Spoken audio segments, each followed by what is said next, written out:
I gdje ste bili ljudi? Evo nas ponovo na kanalu Tibo. U današnjem videoklipu ću vam pokazati kako skinuti sliku sa interneta. Znači, lako je. Idete u vaš pretraživač ili browser, kako ga zovete, i kucate željenu sliku. Ne znam ja koju ću kucati. Priroda.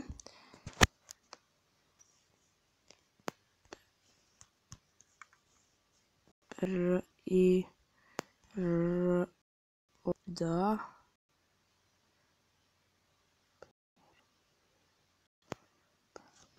Ma da, sad me briga priroda.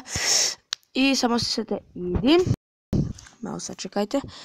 Ali izvinite ako čekate zbog moje, i ako ćete čekati.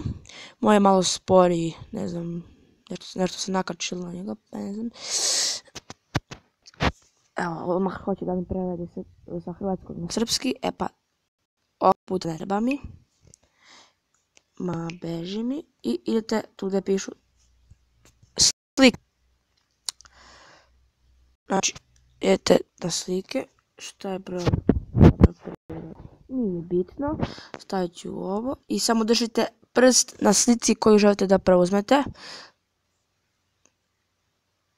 I onda treba se vam ovo pojavi i samo stisnete preuzmi sliku. Slika se besplatno preuzima, vidite, preuzima se.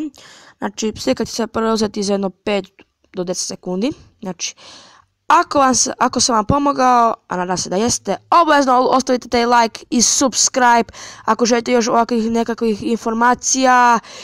I to je bilo to. Like, subscribe, share i čao.